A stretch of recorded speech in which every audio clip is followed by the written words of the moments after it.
to another episode of Face to Face. My name is Godfred Akoto-Boafo.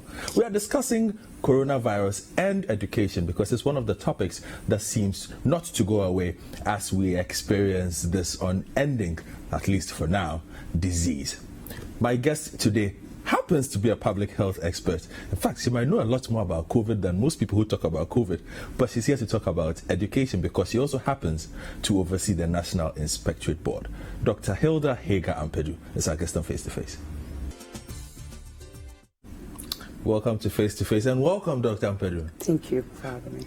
And I did say you will oversee the National Inspectorate Board, but we are in coronavirus and professionally you could be one of the persons discussing this. How is a professional public health expert, epidemiological expert, administering the National Inspectorate Board? Let's talk a bit about that. Then we can go to the NIB. Okay, thank you. So for me, I went to the National Inspectorate Board to build systems. And in public health, I was in charge of system strengthening in about 36 plus countries across Africa. So it's similar. Systems are systems everywhere. So, oh, okay. Yes. So for you, it's just been a transition from doing the same thing to another? Yes. Yes. Interesting. So let's talk a bit then about the National Inspectorate Board. For a lot of people, for the past year, they've been bombarded with NIB. Prior to that, some would have wondered, does it even exist? What is it? The National Inspectorate Board is a standard-setting organization for education. So we look at learning outcomes, the children getting the benefits of education that they should, and our teachers teaching according to the teaching standard, and our schools providing the resources that they need to provide for students to be able to learn. So that's our mandate. So we set the standards that schools are to observe to ensure that we are getting benefits of education for our children. You've been there for how long? I have been in the position for 8 months and I now. don't mean you, I mean the organization. The organization has been around since 2012. Since 2012? Yes. Doing what? Doing these things that you just outlined? Yeah, these things that I just said, yes. Realistically, you would say that it was working until you came? I would say that it was working on a small scale. We have just enlarged the scale. But on a small scale, they were doing what they were supposed to be doing. But looking at the three key pillars that you spoke about, that is basically everything about our education. So to say small is to underestimate it, but it is not. And for it to be around since 2012. 2012. Yes. And only the past year we started hearing about it? Yes. I would say the reason I said they were working on a small scale, it used to be that they will inspect a few schools a year versus how we are doing now using statistical sampling approach where we are inspecting schools that are representative of schools in the country. So maybe that's why you were not hearing about them a lot. So they will inspect schools, a few schools a year, and they will publish to the Ministry of Education, which is not what they were tasked to do, but in the absence of budgets to be able to do what they needed to do, they did their best. Okay. Your role also sounds kind of duplicitous to me. Looking at a structure like the Ghana Education Service, where a lot of agencies tend to end up doing the same thing. Are you sure you're not replicating somebody's role? No. So we are the regulators of school. So my role is a regulator of schools in the country. Ghana Education Service is the owner of public schools in the country on behalf of the governments. So Ghana Education Service is just like the proprietor of any other school. Okay. They have the same rights in the system. Just that Ghana Education Service represents the government, and the government owns the most schools. So in that regard, we are not duplicating efforts. They are regulated the same, with the same laws and policies. Okay, now let's talk a bit about what you do. Say I am starting a school in my neighborhood, Adabraka. What do I have to do? Okay. So currently we are in the process of developing what we call the school establishment policy, which will be on our website, publicly available. It will outline the things you will need to do as an individual citizen who wants to operate a school as a business. So you register with the Registrar General's Department, you have to register with the local authority, and then you register with us to operate it as a school, where we will come and inspect it if it qualifies to be called a school. And there are sort of a lot of protocols that we look at and we evaluate, and we have a quantitative approach of doing it. We calculate and give you a score. So if you are within the score that you can operate, then we'll say that, okay, go ahead. If you are not within the score, we give you what we call a provisional certificate, and we'll give you a list of things to work on and a timeline by which you have to finish it. and then we'll come and inspect again. If we inspect and you have done all that you're supposed to do, then we'll give you an actual certificate where you can operate as a school. What are some of the key things you look at? You've kind of flashed over it, okay. But if you could break it down, because there might be somebody watching who wants to start a school. Okay, so we have two types. We have what we call a compliance inspection. It's what we will do for you to establish a school. We'll come to the premises. We'll look at, do you have a school that is established with a permanent structure? What kind of structure do you have? How many classrooms do you have? How many students are you planning to enroll? What kind of administrative structures do you have and support systems do you have to run it as a school? What kind of curriculum are you going to operate? If you are going to operate international curriculum, we look for local content. What percentage of your international curriculum is local content, where it's teaching children learning in your school, learning in our jurisdiction about Ghana and our culture and our history, etc. We'll look at all those things. We'll look at your library. If you say you have a library, is it stocked with the right books for the students to be able to learn? And if it's, depending on the type of school, if it's a kindergarten, we are looking at for, do you have a recess area? Do you have a siesta room where the children can rest? Do you have a play area? So there are so many things we look at depending on the type of school before we give you a provisional or an actual certificate for you to operate. So I can put up the building, do everything, then I call you. You don't come in before the building goes up. We come in before but currently most schools would have built before they call us. But ideally, we should come in even before you start digging the ground. We have to see the area in which you want to position the school. Is it a good place for you to put a school? Do you have a place to call a compound or a park where students can have recess? So ideally, we should come in before you even break ground. But currently, we are doing a retrospective where schools are already established, and we are going. Yes, we are chasing after them to do the right thing. Okay, now let's go to the 3 points that you spoke about in detail, and let's talk about inspection. Okay. Then we'll talk about education, and then we'll talk about enforcement of standards. Okay. For the past year, you've been doing a few inspections. Yes. What has been your general overview before we go to specifics? So general overview, for the 2019-2020 academic year, we selected 2,381 schools to inspect. In Accra? Statistically, across the country. Okay. And we have covered about 800 so far. We stopped because of COVID, obviously. Okay. But so far we've covered, I think, about 4 regions. So we have a few more. We have quite a number of regions to go to before we finish our sample. And so far it's been good because we are collecting good data. Our goal is to use evidence to make decisions for our schools. Whereas we're making decisions based on sometimes rumors or hearsay, we want to move away from that. We want to collect the evidence to inform policy decisions that are implementable. So what we are doing is to ensure that our tools collect real data from the source, which is the school.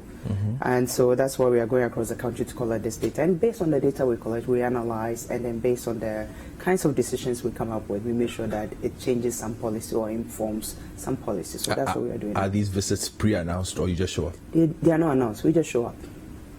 So the only person who, because of, if it's a public school, the regional director of education for their region, sometimes we don't even know where the schools are located. So if we know where we can find the schools, then no one knows that we are coming. But if we have difficulty, we'll contact the regional director of education, which is usually a Ghana Education Service staff. And then we'll ask them, okay, we are looking for so and so school in this district. Where can we find it? So sometimes for information purposes, we contact them. But when we are going to do inspections, we'll write to the Ghana Education Service, the Ministry of Education, and the private school associations to say that this term, this is the timeline for our inspections. We'll be in the field from this date to that date, so that they know we are coming. But we don't give them specifics of what schools we have sampled and which individual schools we'll go and inspect. Yeah, you do this once a year? We do this every term. Every term? Every term that school is in operation, we are also inspecting. What's your staff size? So for my lead inspectors, I have 16, and then I use what I call the contract inspector system. How does that work? I use retired educationists, retired professionals who are now at home, and so I train them, and then I contract them when I need it. So when let's say I'm in the OT region to do inspections, I'll panel a lead inspector from Accra. They'll get to the OT region and they'll pick up these contract inspectors and they will do inspections. So with that approach, I have about 450 contract inspectors across the country. Okay, and then from the inspection, you do the evaluation. What does that entail? So the way we work now is that inspectors have a tablet. They go to the school, they collect data directly at the school. And then once they finish inspecting the school, they submit the data. It comes straight to headquarters, which is at Roman Ridge. And my data analysis team will then pull the data from our database called Kobo Collect, and they will start the validation and the analysis. They do the analysis and produce graphs and bar charts, which if you've seen our inspection report, you see that we have a lot of graphs in it. And then they will send the graphs back of the analyzed data to the team, the inspection team. Then they will use it to write narrative. Okay. To say how the school is performing. So is that's it cursory or detailed? Because how long do you need to perform an evaluation of a school in terms of the teaching, the learning? You have to be there for a while. Yes. So currently we do 2 days per school. Is that enough? It's enough. We do 3 elements of data collection. We collect school leadership. We interview the school leader, who is the head teacher, headmaster, and sometimes the bearers, etc. What are you looking for in school leadership? We are looking for, do you have a vision of running the school, and how have you implemented it down to the bottom, to the students? And also, how are you involved with your parent-teacher association, school management committee? What plans do you have for the school? And how are you managing the school on a day-to-day basis? Mm-hmm. So what do you have plans of advancing the school in certain manner? We want to evaluate all that. And so the schools submit their plans to us, and we evaluate to see, okay. Then we end up, beyond school leadership, we interview parent-teacher association members. If there is a governing board, we interview governing board members. And then we interview community leaders if we can have access to them. But that presupposes then you have to inform, because how do PTA members show up? So when we get to the school that morning, we let the school leadership call the PTA member. So we tell you, call a PTA member for us so that we can speak to. Random, yes. I was in the O2 region myself to supervise an inspection. And the morning we got there at a school called Matamanu DA school. That morning we asked that, can you please call members of the PTA? The whole community came. I was really impressed and surprised at the same time. Mm-hmm. The whole community was there to tell us exactly how they feel about the school and how the school is being run. And in interviewing these community members, that's when we get the real picture of how the school is performing. Because the school leadership can tell us any nice things for us to think they are doing a good job. But when you talk to parents, they will let you know what is really going on. So it's been valuable in interviewing these stakeholders. Beyond that, we do what we call lesson observation. I was coming to that. Yes. We observe the teaching of English, maths, and science, the 3. Two English, 2 mathematics, 2 science observations. So why those 3? Because of the STEM. Those are core subjects. So we want to make sure that at the basic minimum, you're offering your core subjects in the best way that you can. So we choose those 3 because we don't have a full complement of resources, as you can imagine. Okay. So in the absence of a full complement, we do what we think we can do. So we sit in the class. So what the inspector does is that you look at the timetable. The teacher doesn't know that their class will be chosen that day. So whilst the students have gone into the class, sat there to be taught, the inspector just enters the class and goes and sits in the corner of the class, and it's quiet. They do not interrupt. They do not interact. So they just observe how the teaching and learning is happening. Is the teacher teaching interactively? Do the students appear to be following what the teacher is teaching? Are the learners interested in what is being taught? Are they asking questions? Are they contributing? All these are indicators we have on our tablet. So the inspector will be collecting the data as he or she sits there observing the teaching and learning happening. But are these people that you send experienced enough to understand what they are observing? Yes, people might have different methods. My 16 lead inspectors, between the 60, they have 100 years of experience in inspection. So they are very good with what they do. They are well experienced in what they do. Most of them, currently even all of them, are ex-teachers. And they've been doing this for most of them for at least 10 years. So they really know what they are doing. And there are 2 of them, they and the team inspector that go. So they know what to look out for. They've been trained very well also. We do training every year. We update ourselves on what is new, what is current in the inspection field.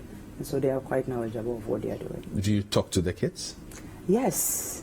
They are the most important part of this. We interview the kids. We interview, if they have an SRC, we'll talk to the SRC rep. And then we talk to individual children at random. We just choose them. They could be playing. We just go in there and say, oh, hello, how are you? What's your name? Can I please ask you a few questions? And then we have a chat. So it's at random. So nobody knows that we are going to select the school prefect or the class prefect. No, it could be any child who is in the school who has been proven to be a member of the school, and we interview them to get an idea how the school is being run. So when we are done with that, then we do a third set of data called external assessment results. I know external assessment is not the best way to tell how a school is performing. In the absence of internal assessment records, we look at that to see 3 years of external assessment. How has your school scored in BC, SSC, IGSC, if you're an international school? How are you doing? Is there an upward trend or there's a downward trend? And what is the school leadership doing about it if there's a downward trend? So we assess all these things, and this all takes 2 days to do. Sounds like a lot to push into 2 days, but you are convinced it's more than enough, so I would push too much. Okay. I won't push too much on that. But let's talk about enforcement of standards, which happens to be the third part of what you do there. Yes. What standards are you enforcing? So what standards in teaching and learning? So the National Teaching Council, which is a sister agency of ours, has the teaching standard, how a teacher should teach. So we go by the standards that they want the teachers to learn. Every teacher has been trained on it. You know that they are doing the teacher licensing. So to be able to write a teacher license, you should be very familiar with the teaching standards. So these are part of our tools. We are looking at how you are teaching according to the standards, and we are observing and marking our indicators as and when we observe. And also the learning. How do you evaluate learning? How do we say that students are learning? So we evaluate that. There's a standard to look out for in that too. So we evaluate that are students achieving the knowledge benefits that they go to school to do. So we evaluate that as well. Beyond that, we have a few policies in place that are also standard-based policies that we look out for. Corporal punishment. Are you beating your children in the school, and have you seen the policy that says you should? Personally are against it? I personally am against corporal punishment, yes. Why? Because I think there are better ways you can discipline a child. You talk about the participatory approach. Does it work? I think it works. I have children of my own, and I use the same approach. Those are your kids at home. These are not in a school setting. Yes, but in a school setting, if you can practice it at home, why can't you practice it at school? Because aren't the dynamics different? The dynamics are different in that there's a teacher, one teacher to about 30 students or 40 students, and then you have to use a participatory approach for each one of them. It will be labor intensive. I get that. But I believe that we've been used to using the corporal punishment as a cop-out method to just discipline our children, and we should learn other ways. It's not everything that requires us to cane a child. Sometimes talking to the child will work. So I think that we should start learning these new approaches. There are a lot of parents who will tell you that is a very woke way of parenting that will lead your child astray. And coming from the person who administers schools, people might be worried. I had a parent who wrote a letter to us that they are giving me permission to give school permission to beat his children anytime they want to. So I'm sure there are parents who do not agree with me, but I think that we should at least make an effort. Is there a clear directive on this from you? There's a clear directive from the Ghana Education Service. They developed the policy. We have adopted it because we believe that it has the same things that we want to say. So we've adopted that policy from the Ghana Education Service. I believe that there should be better ways for us to discipline our children other than caning them. I see under enforcement, the curriculum comes in and there's always a point of contention in public discourse. Do you have any input? We know that there is a unit that deals with, there's NACA. NACA, yes. That deals with Prince Amma and his people deal with this. Do you have any input into what happens there, or they put it out there and your job is just to go and see if it's being taught? Oh, I'm actually on the board of NACA. I'm a council member for the NACA Council. So we are very much part of it. All the workshop they hold to do the curriculum, I'm part of it. I'm part of the technical working group to do the curriculum. So I'm very well informed in it. So we don't just go out there to enforce it. We've been we've taken part in the development as well. All my inspectors that are going to the field are master trainers of the curriculum, so they understand the curriculum that well. So we are not just observers, no, we are part of it in the development of it. Now, when we go out there, we are inspecting per the curriculum. We are looking at how NACA says the curriculum should be delivered. Again, the basic curriculum is new, so there are challenges associated with anything that is new. So in the last term inspections, we weren't so strict on rating schools on how they were implementing the curriculum, because it's new for all of us and we are all learning. But at least when my inspectors encounter a teacher that is struggling, because they are master trainers themselves, they're able to take time and explain certain things to the teacher. So we are doing that to also help ensure that the curriculum is implemented the way NACA wants it to. Okay, and then you talk about the teaching process, which you people technically call the pedagogy or the pedagogy. Forgive me, pedagogy. Yes. That as well. That is something that a lot of people are struggling with in these days. There's a school of thought that the teaching style is outmoded at the moment, and people prefer a more progressive style. We have what you call exam factories. You go and sit in the classroom, they hammer it into your head, and you go out. Go and write exams, yes. But we are changing that with the new curriculum. That's why we are doing the stage gate assessments. So that it's not just go to school for 6 years and write exams and let's see how you perform, then you move to the next level. We are doing stage gate assessment, P2, P4, P6, so that if a student is not performing well, we are able to arrest it at, say, P2 and say that, okay, this type of student may need remedials. They need maybe tuition in certain particular areas so that they can progress in the system and add value to themselves. So that is going to do away with the old way of doing things, I believe.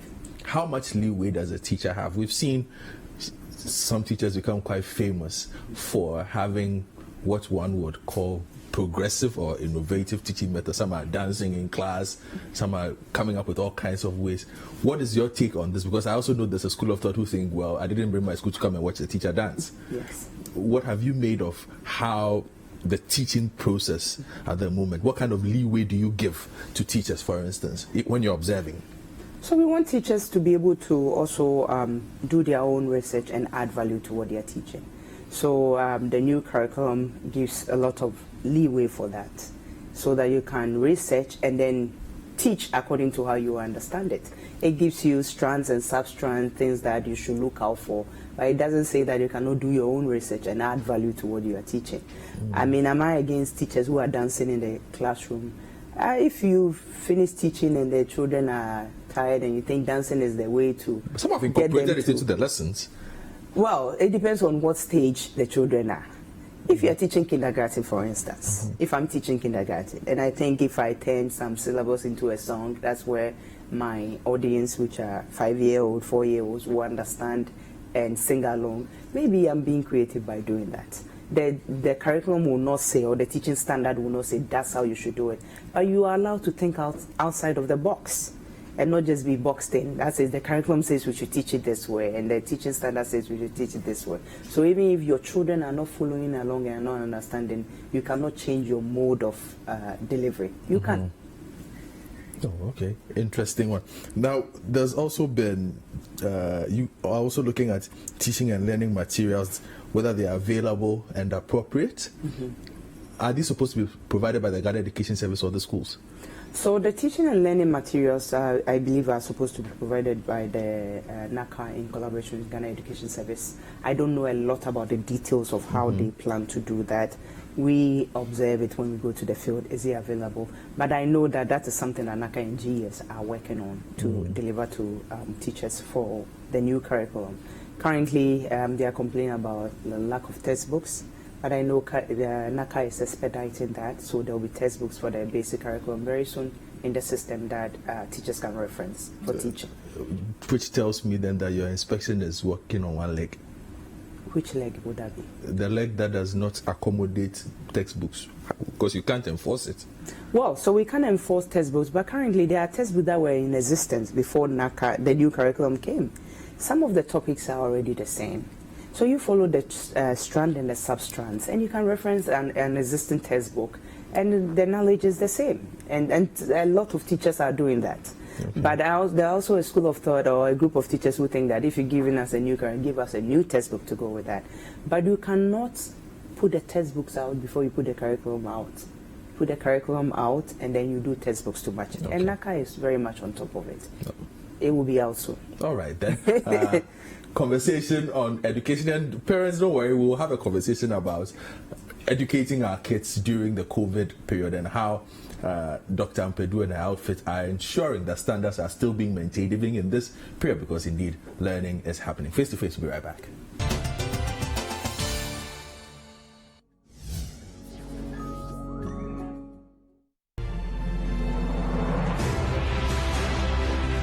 Agriculture is the backbone of Ghana.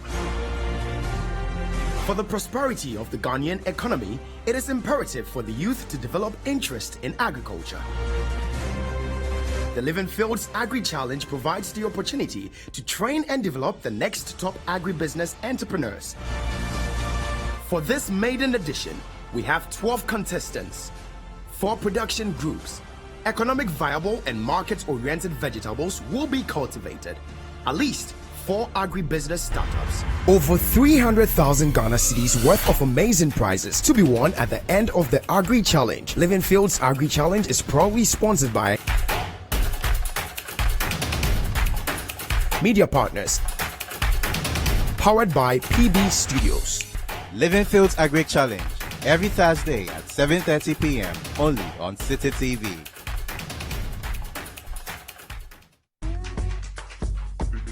Hard-hitting reports. So my worry is what is going to happen to this set of women, because a lot of them are out there, they are tired, they are sick, but the husbands, which are not even able to take care of them, still want them to keep giving birth. Personal stories and lively debates direct from the African continent. And the fact that our skin tone, in all its melanated forms, has been the subject of prejudice, has been the subject of slavery 400 plus years, and that also contributes to what we consider ourselves to be. So what are you saying, Chacha? That we will always have oppression attached to our identity? No, but that oppression and those outside forces, the same way that a diamond is formed by outside pressures. Can I get a witness? Yes. DW presents The 77%, a platform that discusses the things that affect the youth of Africa. From the innovations to the ideas and the transformations. Feel the pulse of Africa on The 77%. The 77% airs every Thursday at 1 p.m. and on Saturdays at 6:30 p.m. only on City TV. It's your world.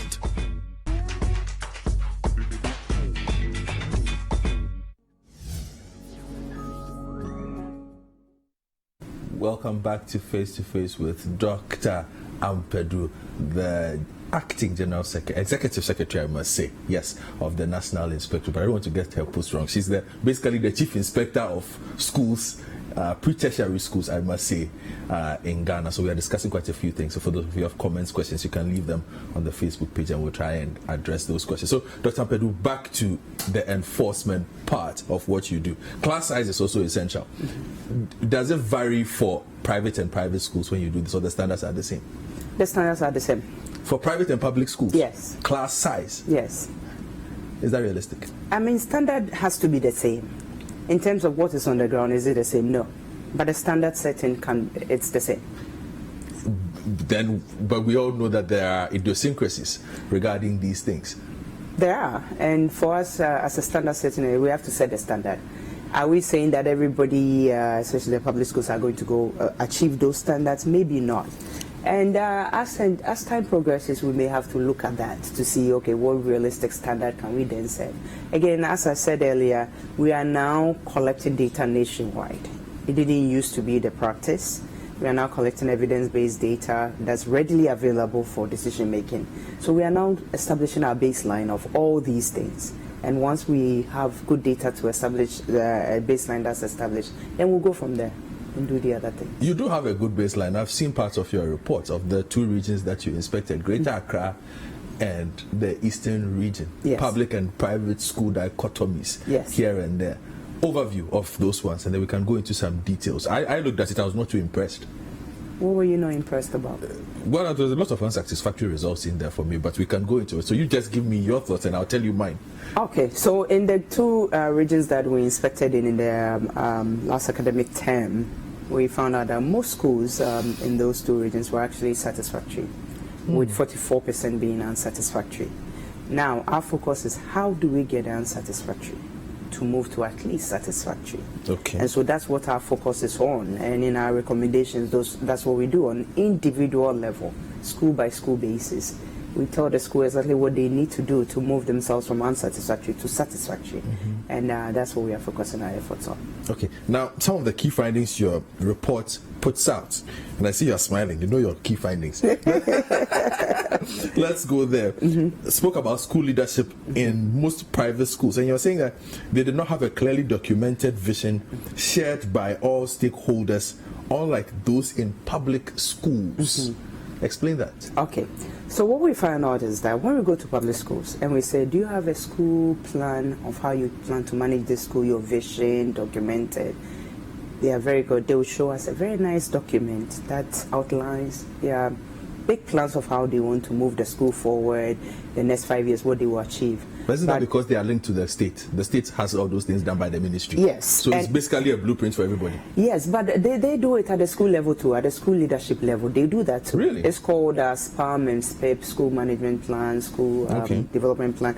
They have that. But what we found out is that when we start interviewing parents, teachers, all the stakeholders, we find out that this plan is only a plan, and it has not been implemented ever. So they are good at documenting these things and keeping them as plans, but they do not implement it. However, in the private schools, we found out that we interview a private school leadership. They don't have any such plan. They haven't documented it, but they do the actual. They are sitting in lessons to observe their teachers. They are checking their teacher absenteeism. They are penalizing teachers who are lazy. They are interviewing students to see if a teacher is performing. And they do the actual day-to-day management that we expect the public school leadership to do, that they have documented but do not do. So that was an interesting finding on our part. That's what we found. And then another one says that leaders of most schools either did not have or rarely used progress reports on schools' performance and quality of teaching to plan in service education training. Yes. What's that? So progress report is if you are school leadership, you sit in your lessons that the teachers are being taught. You observe the teaching. You assess you look at the assessment of students to see if learning is happening. Are they understanding what they are being taught? And then based on what you find, it informs the continued professional development of your teachers in the school. So when you plan a continuous professional development, which we call in-service training, then you will say that, okay, based on the lessons we have observed as school leaders, we found out that our teachers are not very good at teaching this particular type of mathematics methodology. So our continuous professional development training will focus on how to train teachers to teach on this particular methodology. Most schools are not doing that. And this cuts across private and public? It cuts across. So when they are doing instead, they are doing instead based on current trends in education, which is not relevant for their findings and the problem they are having at the school level. We want it to be. Now, this recommendation I found hard to reconcile. Okay. That most schools had a satisfactory, productive relationship with their stakeholders, including PTA, school management committees, and the community. That's fine. In comparison, the situation was better in public schools than in private. Explain that. How is it that they are more engaged in public schools than in private schools? So when you go to public schools beyond the urban areas, you see that there's a huge community involvement. I gave you the example of when I was in the Oti region. The community actually knows everything that goes on in the school. And they were able to give us tips and things. Teachers who show up for 1 hour and do not come back. Headmaster who's never reported to the school in 2 weeks. This were being told to us by parents. Parent-Teacher Association members and SMCs. So you could see that beyond the urban areas where parents are busy and they do not appear to participate so much in their children's education, beyond the urban areas, the community is really involved in education, and that was our observation. But if you look at private schools tend not to have even PTAs. Let alone engage them. They are running. What have you done about it? Yes, so most private schools do not have parent-teacher. I didn't know this myself until we started collecting data, that this problem was there, and they don't have school management committees. Most of them do not have governing boards, and they are not required. They are businesses. So they are not required per se by law to have that.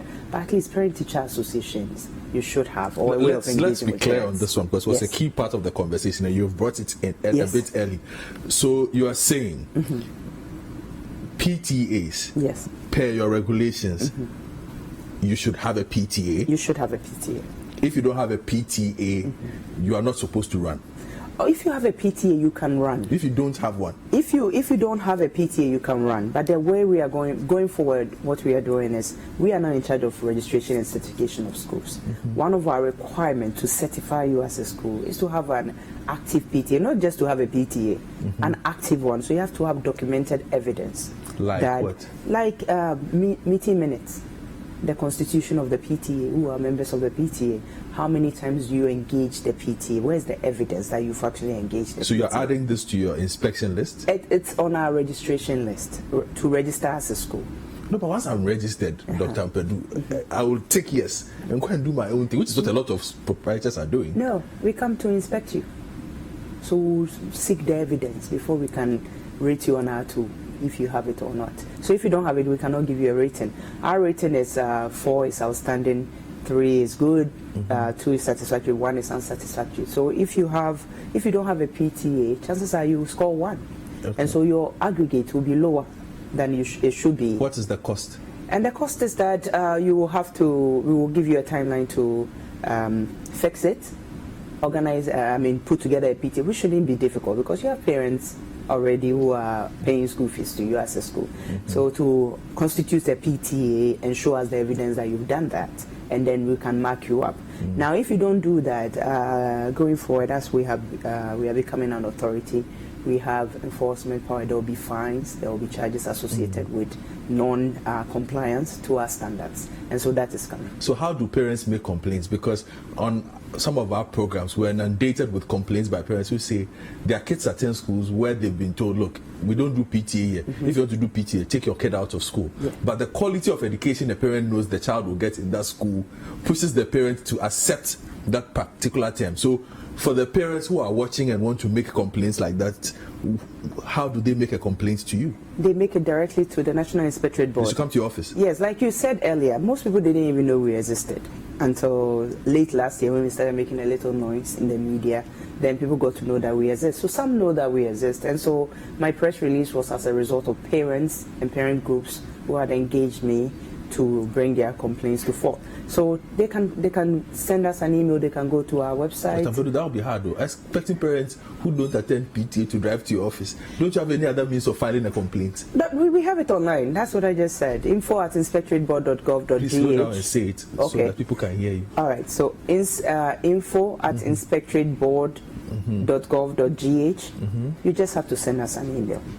And we have our phone numbers listed on our website, also our complaint phone numbers that are listed there that people can call us on, and we'll be more than willing to hear them. I can repeat the phone numbers if you want me to. Go on. So our landlines are 0302 907 589, 0302 907 539, and mobile number is 0545 732-688. So if you call us on any of these numbers or you email us on info@inspectorateboard.gov.gh, we will take these things seriously. So we will investigate. There are so many schools that we've had to write letters to, and mostly when we write letters, it's enough for them to start thinking about engaging their parent-teacher associations or establishing one. So it works. So putting all this together, have you had instance to revoke a license yet? Not yet. The law is now coming as an authority for us to do that. You need a law to say that. Okay, so let's say I take your score, right, as it is here, and a school scores poorly across the board on this. You can't say, look, we do not feel this school is not teaching correctly, it does not have the correct teaching material, class size is not good, and the circumstances indicate that these things are not going to change, this school should not exist. You can't do that? Currently, the law doesn't allow us to do that, but the law has been changed to make sure that we can do that. So the new law, the Education Regulators Bill, which has passed into an act, it looks like it's in its final stages. It allows us to do that. You have no idea. I can't wait to do that. Because there's a lot of schools that mushroom schools that should not be operating. And it's the children who are not getting value because they are sent there, they spend 8 hours there, they get really nothing out of being there. They just go there to hang out, and it shouldn't be the way. They should go there to receive an education to help them with their life. So for me, there's a lot of schools that fits in the category you just described, and that's an unsatisfactory category that shouldn't be operating as a school. And so we can't wait for the law to come so that we can do that work. When you did your research between public schools and private schools, the private, let's take the Eastern region for instance, where I realized you had a lot more public schools. How did they perform as against private schools? So in terms of performance, the private schools tend to perform better because their external assessment results, their BC, SSEs, tend to be much, much better than the public schools, and that brings their scores up. If you look at their management practices of how they manage their school, they tend to do well too. But we see that school leadership in public schools is also catching up with them, because why? Now even with Ghana Education Service have instituted the system where they sign a contract with the school leadership, performance contract with the head teacher, and they give you KPIs that you need to fulfill as a public school. Really? Yes. So it's no longer, okay, just be here, they are failing but you are here and just sit there. No, those days are gone. I think it started last year. They signed a performance contract with head teachers where they give you KPIs, and at the end of every academic year they evaluate. Why is your school still underperforming? What kind of interventions can we put in to rescue your school? And if they put in such interventions and they give you a period of time and there's no improvement, they may change you as a head teacher and bring somebody else who can do the job. So for me, that is very laudable. And in the private school, it's done because that is a business. They want to be sure that they are getting value for money, and you are there and you're doing your work. So they do that on a regular basis. So they get the best head teachers or school leadership to lead their school. So it results in good external assessment results, as we've seen. And I need to ask this as well. The other time I was having a conversation with Bernard, and I put schools in 3 tiers. So tier 1 schools, which are those that perhaps will run the Cambridge or the ICGSE system. We have a bit of the tier 2. Then we have the tier 3. Some even said I should add tier 4 and 5. And the private schools, not necessarily even public schools, where, for instance, you might go to do an inspection. So you go to an area that is deprived. There's a private school there. And you know it does not meet any of the standards you have set.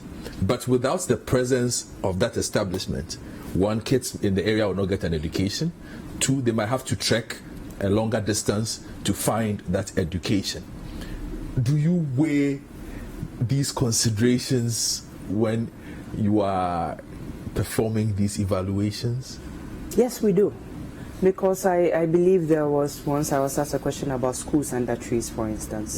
And in a bit of research that we've done, we found out that schools under trees are usually started by communities where there are no schools in close proximity to where they live. So some of the community members will get together and say, in the absence of nothing, at least let's get the children together so that they can learn something. And that's how school under trees start. I mean, is it the government's duty to provide schools for such communities? Yes. But where government hasn't reached there yet, they themselves get themselves together and put a school there. If I go to inspect such a school, will I say, no, nobody should be sitting under this mango tree to learn? No. I will still observe it for, is teaching and learning happening even under this mango tree? Are they teaching and learning? Because the infrastructural aspect is that of GS. But what I will do is, immediately I leave, I will inform GS. I was in this remote area and I found out that this is what is going on. Can you please get your regional director to intervene or do something about it? What if it's a private school? Because there are those that are also private. So if it's a private school, now I'm engaging very well the private school associations. You know, there are 2 key ones. I engage them very well. If it's a private school, you just have to speak to the owner and sometimes understand the challenges that they face and how best you can help them. Some of the private school associations come together as a group to help themselves. Some of these school owners are not members of these associations, so they don't get the benefits of the union. So sometimes you point it to them that, can you join the association so that you can also get some benefits? So like you said, it's a case-by-case basis sometimes. You can't just go and shut off a school. It may be the children in that neighborhood's only chance of learning. but we still assess it for the teaching and learning. All right, then we'll take our final break. When we return, we'll enter the final phase of our conversation with Dr. Ampadu. I might just try and squeeze in a few COVID conversations there. After all, it's her area of expertise too. Face to face, right back.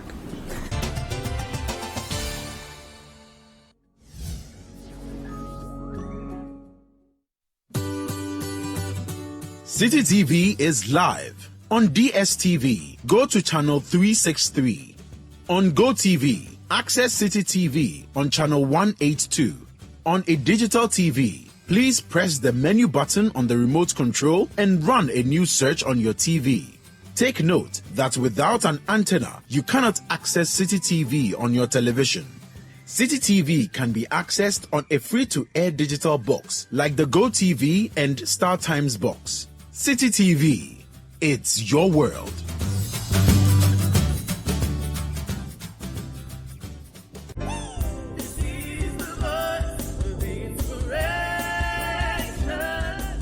It's inspiration. It's the word. The teachings. When is your time? When is your season? When is your turn? No amount of lies, no amount of liars, political liars, financial liars, family liars, hatred or spiritual liars, no amount of it can stop you. Tune in to Voice of Inspiration with Archbishop Nicholas Duncan Williams every Sunday at 6:30 p.m. on City TV.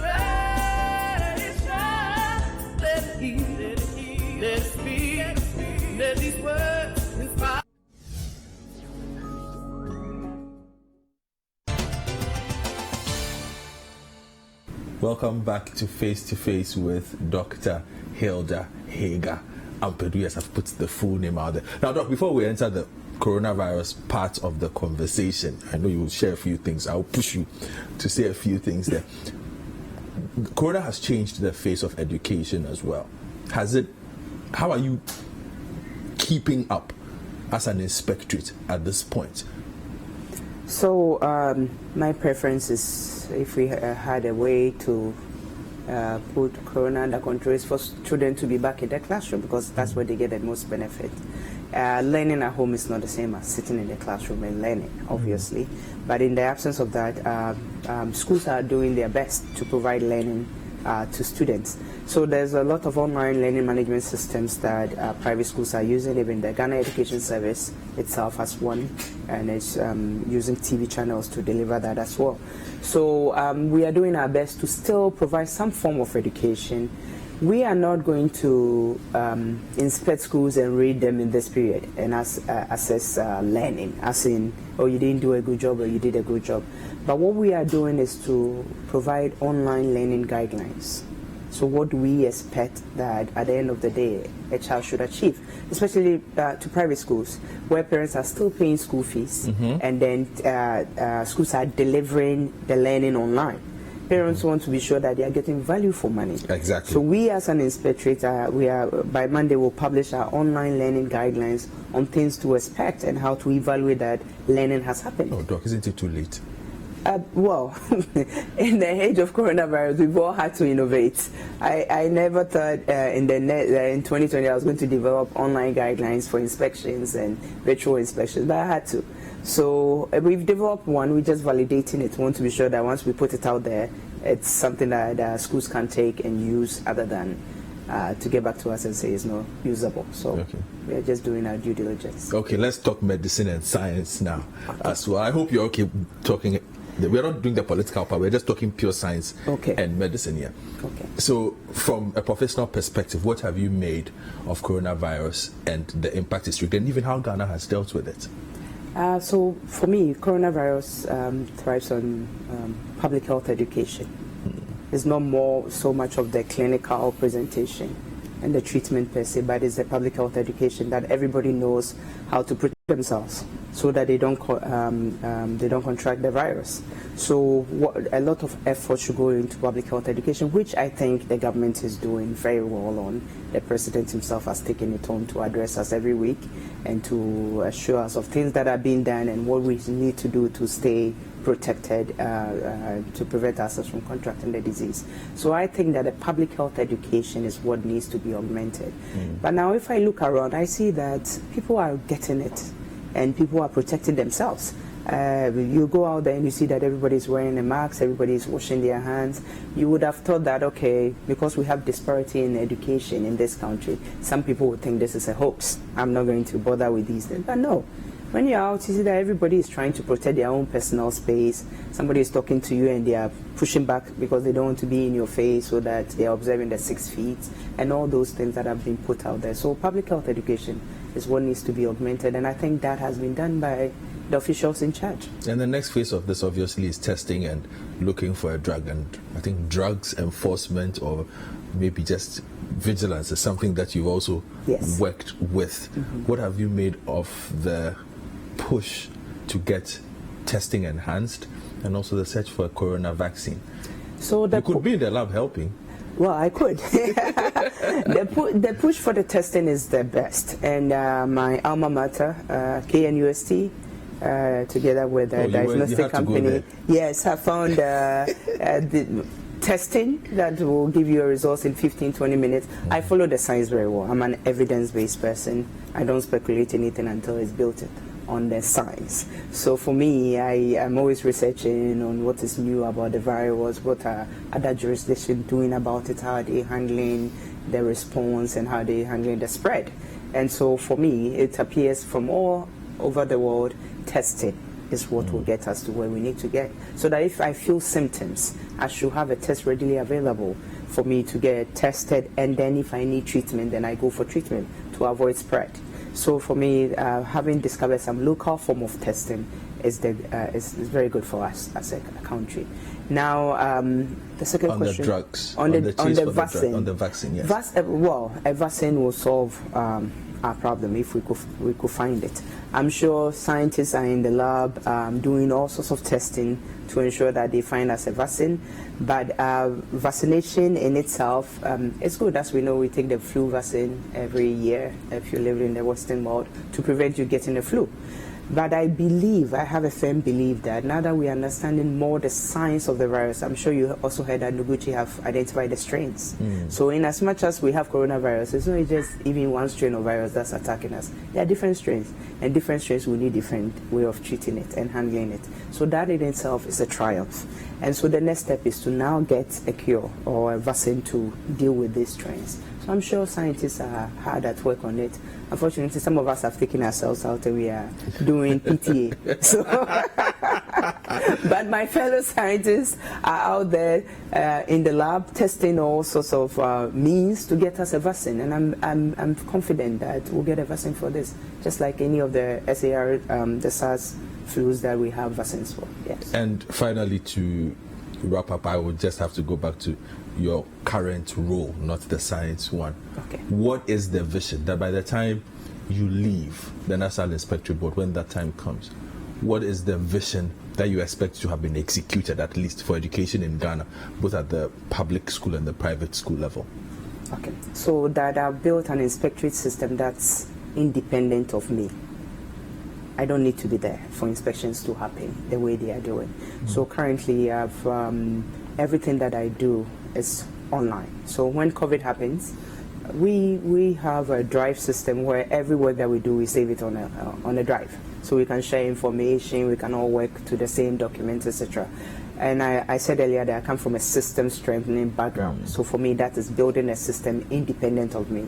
I can be gone tomorrow, and whoever takes over from me at the inspectorate should be able to continue the work that I started. To me, that's building a system and building an organization, and the work should be able to continue with or without me. But that also requires a fair amount of integrity for the role that not just you, but for the whole inspectorate. Because here you have situations where people go out and maybe a CEO who has money of a private school says, hey, you know, I know what you saw today was bad, take this and don't say anything. How do you combat that? Because we cannot ignore it. Corruption is a problem. Yes. So I would say I've been fortunate because I've had several stakeholders come to my office to complain about my inspectors. What are they complaining about? They're complaining about the fact that they won't even take water when they come to your school. You can offer them water, they won't take it. That's all. Food, anything, they won't take it. And they won't take money either. So for my inspectors, I haven't had a reason to worry yet. That's a great deal of faith. Yes. And when, you know, if they were doing it, people would say it. But I haven't had any one person come to me and say that your inspectors are taking bribes in the field. So I'm riding on that to say that they have integrity and they are doing their job to the best of their professional conduct. I haven't had any complaints yet. I hope not to. All right, then all the best, and thank you very much for joining us on Face to Face today. I hope you enjoyed this conversation. The parents out there who have kids in school, you now know what to do if you have a problem with your proprietor or your kid's school, private, public. Just find Dr. Ampadu's website, go there, and the numbers that she gave us, or make a call, send them a text. They will come flying to you. I hope you will come flying. We go flying. Okay. All right, my name is Godfred Akwetobua. I hope you enjoyed this episode with Dr. Hilda Haggar, the Acting Executive Secretary of the National Inspectorate Board. Have a good day.